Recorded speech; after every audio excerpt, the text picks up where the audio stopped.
Behind the cameras and beyond the headlines, Hollywood has always harbored secrets darker than any horror film. In our first investigation, we uncovered 13 autopsy reports that exposed lies, cover-ups, and suspicious circumstances surrounding some of Tinseltown's most famous deaths. But those cases were just the beginning. The cutting room floor of Hollywood history is littered with even more disturbing medical evidence. Autopsy findings deliberately buried, crime scenes contaminated, and investigations derailed to protect the powerful. What you're about to hear isn't speculation. It's the cold, clinical truth revealed on medical examiners' tables across decades of Hollywood's deadliest scandals. When Kung Fu star David Carradine was found hanging in a Bangkok hotel closet in 2009, Thai authorities quickly labeled it an accident, a solo sex game gone wrong. The official story claimed autoerotic asphyxiation caused his death when a rope around his neck and genitals cut off oxygen during a moment of private pleasure. But the autopsy revealed details that shattered this convenient explanation. Marks on Carradine's back and shoulders showed evidence of a struggle, bruising patterns inconsistent with self-inflicted injuries. More disturbing were the ligature marks on his wrists, suggesting he'd been bound before the rope was placed around his neck. The medical examiner found that the knots used were complex and positioned in a way nearly impossible for Carradine to have tied himself. Most damning was toxicology evidence showing a mysterious sedative in his system, one not prescribed to him and typically used in kidnappings and assaults. Carradine's family insisted he was murdered, possibly by martial arts professionals who left no obvious evidence. The FBI was called in, but mysteriously abandoned their investigation after pressure from unknown sources. Carradine had been researching a film about martial arts societies with alleged criminal connections, groups powerful enough to stage an elaborate accident that would hide the truth behind a salacious scandal. In an Arizona apartment on June 29, 1978, Hogan's Heroes star Bob Crane met a brutally violent end that shocked even hardened investigators. The autopsy revealed he died from multiple blunt force impacts to his skull, delivered with such extreme force that fragments of bone were driven into his brain. The medical examiner determined the murder weapon was likely a camera tripod, an oddly specific detail that would prove crucial to the investigation. The killer had struck while Crane slept. But what made the case even more disturbing was what the autopsy didn't find: defensive wounds. Crane never had a chance to fight back. Police discovered Crane had been living a double life, creating homemade adult videos with countless women he'd seduced, using his celebrity status. His business partner John Carpenter possessed the video equipment expertise to help create these tapes and had access to Crane's apartment. Even more telling, the autopsy showed Crane had engaged in sexual activity shortly before his murder, and investigators found blood evidence in Carpenter's rental car matching Crane's rare blood type. Despite this evidence, the case went cold for decades. When prosecutors finally brought charges against Carpenter in 1994, crucial DNA evidence had degraded beyond usability. The jury acquitted him, and the case officially remains unsolved, though few doubt who wielded the fatal tripod that night. Rising star Rebecca Schaeffer was just 21 when she opened her door to an obsessed fan who put a single bullet through her heart at point-blank range. The My Sister Sam actress had no idea Robert Bardo had obtained her home address through California DMV records after hiring a private detective. The autopsy revealed the chilling precision of the murder. The hollow point bullet had expanded on impact, causing catastrophic damage to her heart and lungs. She died within minutes despite desperate attempts by paramedics to save her. The medical examiner found gunpowder residue indicating Bardo had fired from less than 2 feet away, contradicting his later claim that the gun discharged accidentally during a conversation. Most disturbing was evidence showing Schaeffer had raised her arm defensively, suggesting she recognized the danger in the final moments of her life. Bardo's journal, discovered later, contained hundreds of pages detailing his obsession and plans to punish her for a role where she appeared in a bedroom scene with another actor. Schaeffer's murder fundamentally changed stalking laws across America. The Driver's Privacy Protection Act was passed directly because of her case, preventing public access to DMV records and creating the first anti-stalking legislation to protect not just celebrities, but anyone targeted by obsessive individuals. The third generation of a Hollywood dynasty, 22-year-old Dominique Dunne, seemed destined for stardom after her role in Poltergeist. Instead, she became the victim of a crime that exposed the justice system's failure to protect women from domestic violence. On October 30th, 1982, Dunne's ex-boyfriend John Sweeney strangled her on her front lawn after she refused to reconcile their relationship. The autopsy revealed he had applied crushing pressure to her throat for at least 4 minutes, collapsing her larynx and cutting off oxygen to her brain. Dunne remained on life support for 5 days before being declared brain dead. More disturbing was what the medical evidence revealed about previous abuse: healed fractures and scar tissue showing a pattern of violence that had escalated over months. During Sweeney's trial, the judge ruled this evidence of prior attacks inadmissible,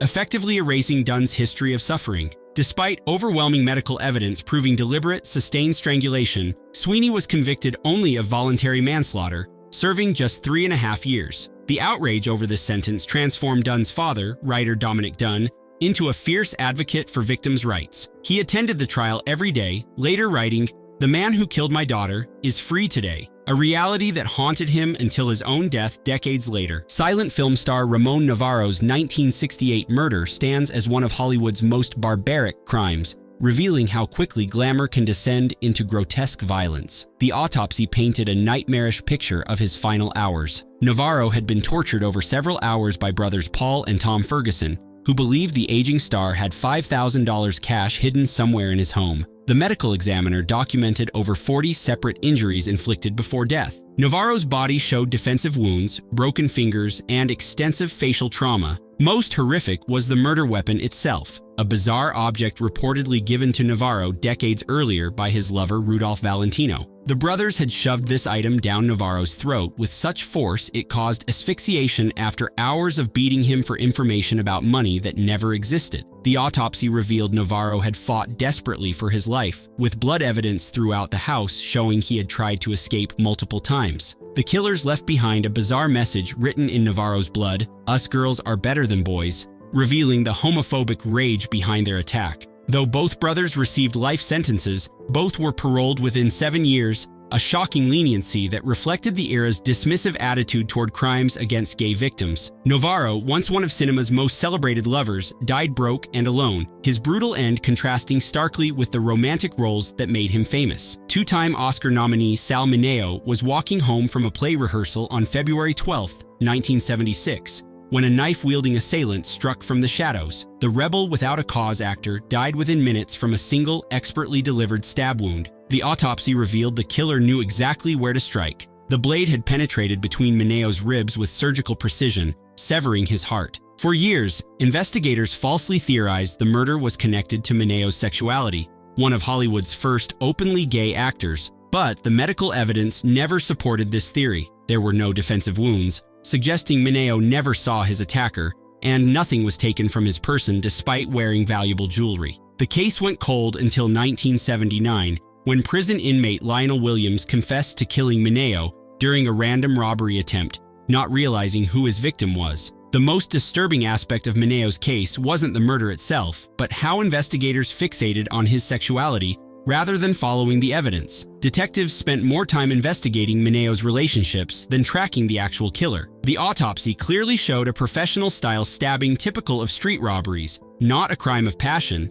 Yet, authorities wasted years pursuing the wrong leads due to prejudice. Mineo died just as his career was experiencing a renaissance, with critics praising his stage work and new film roles on the horizon, all ended by a random encounter with a killer who didn't even recognize his famous victim. Playboy playmate and rising actress Dorothy Stratten embodied the classic Hollywood dream, discovered at a Vancouver Dairy Queen and transformed into a star. Her autopsy report revealed the nightmare beneath the fantasy. On August 14, 1980, Stratton's estranged husband Paul Snyder shot her in the face with a 12-gauge shotgun before turning the weapon on himself. The medical examiner documented evidence of sexual assault and restraint marks on her wrists and ankles, indicating Snyder had held her captive before the murder. Most disturbing was the timeline established by the autopsy. Stratten had been dead for hours before Snyder took his own life, suggesting he remained with her body in a deranged domestic tableau. What made Stratton's case particularly tragic was the paper trail revealing how many people saw the danger approaching.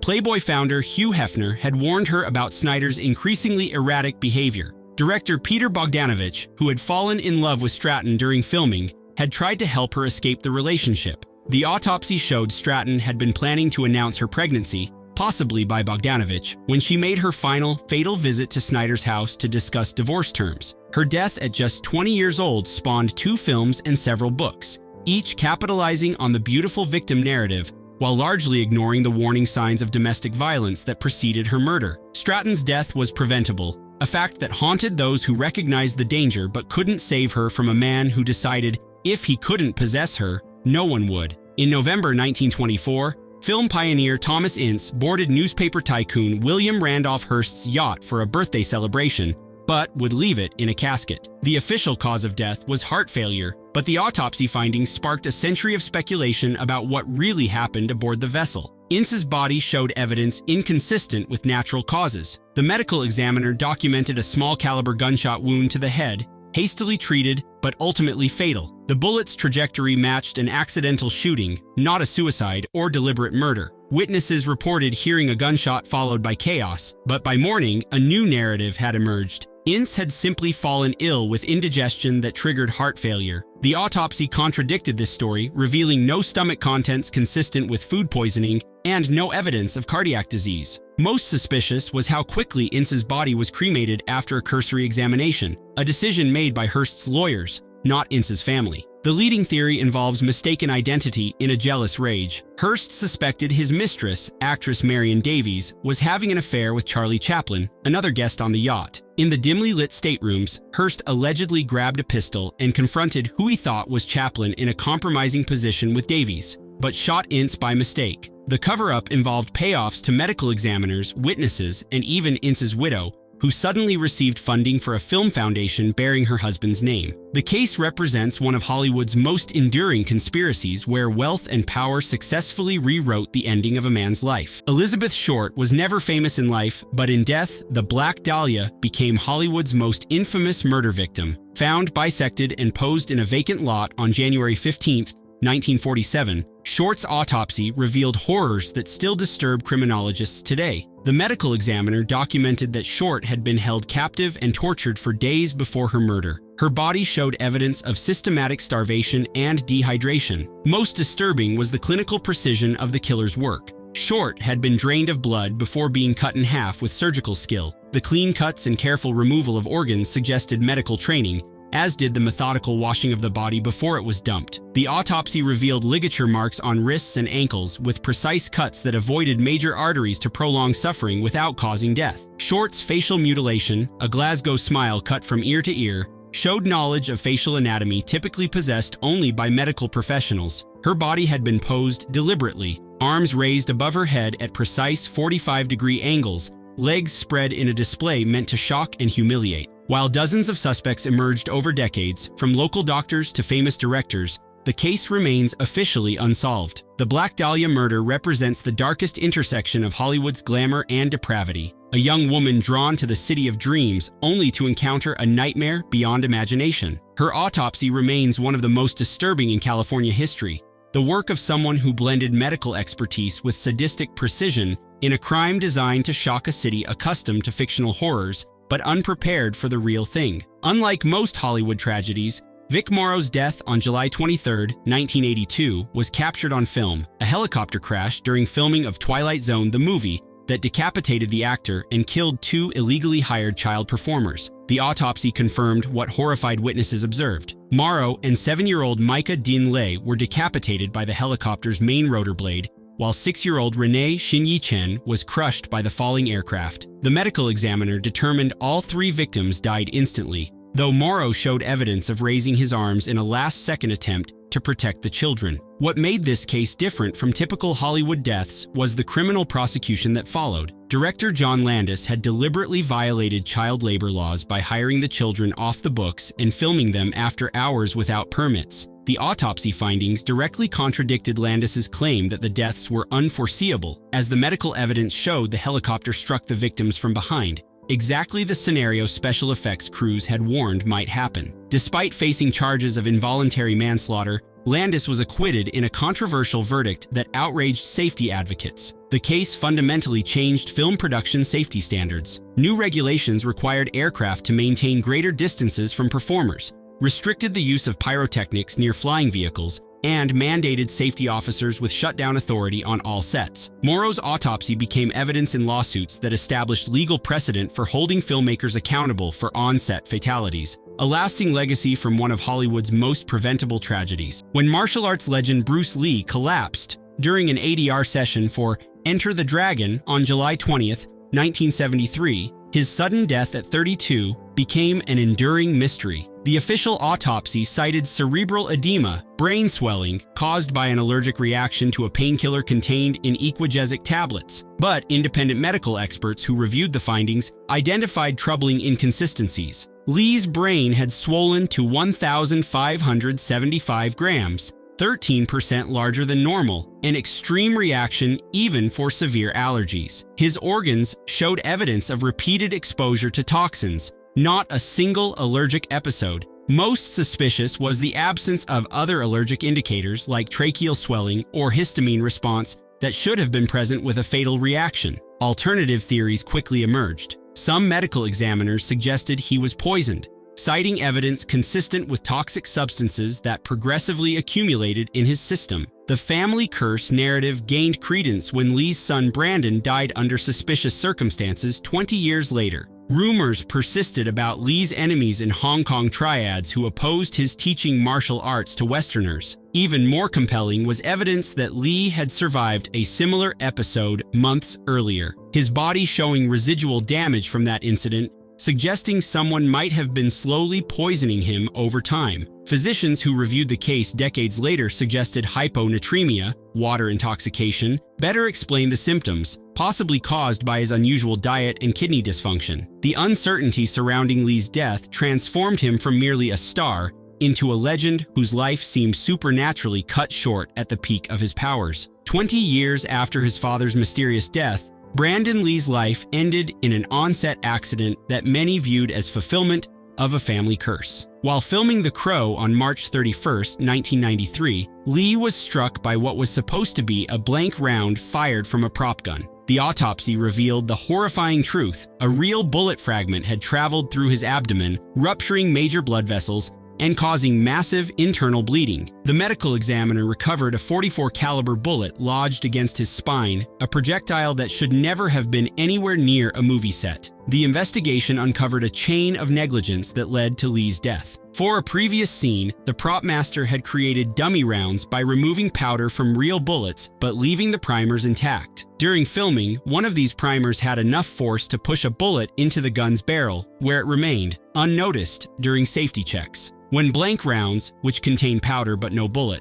were later fired from the same gun, the explosion propelled the lodged bullet with deadly force. The autopsy showed the bullet struck with such velocity that it tumbled through Lee's body, causing damage comparable to a real gunshot. Most disturbing was evidence suggesting Lee might have survived with immediate medical attention. The set lacked proper emergency medical personnel, and critical minutes were lost before an ambulance was called. The eerie parallels to his father's death, both dying during the creation of what would become their defining works, cemented the Lee family curse in Hollywood mythology, a narrative more compelling than the simple truth of preventable negligence. Italian-American actress Pier Angeli seemed destined for greatness after starring opposite Gene Kelly and Kirk Douglas, but her 1971 death at 39, officially attributed to a barbiturate overdose, remains clouded in controversy. The autopsy found a lethal concentration of Nembutal in her bloodstream, consistent with suicide, but Angeli's family immediately disputed this finding,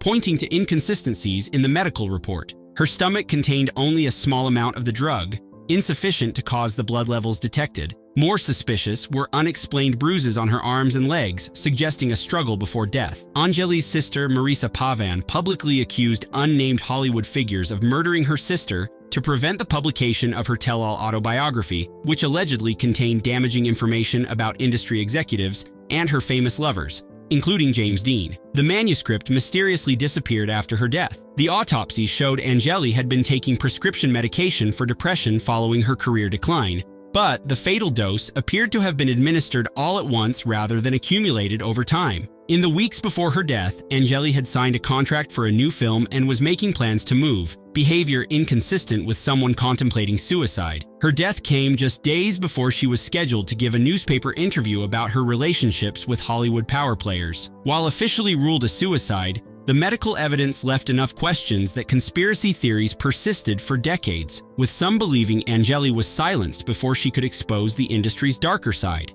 Another beautiful star whose light was extinguished just as she threatened to illuminate Hollywood's shadowy corners. If our first 13 cases shocked you, these revelations prove that Hollywood's darkest secrets run even deeper than anyone imagined. Behind every star on the Walk of Fame lies the possibility of an autopsy report that contradicts everything you've been told. Subscribe now to uncover more suppressed stories that powerful interests never wanted you to hear. The truth doesn't care about box office numbers or studio pressure. It waits patiently in medical files and evidence rooms for someone brave enough to bring it into the light. Because in Hollywood, the most shocking plot twists aren't in the scripts, they're in the autopsy reports.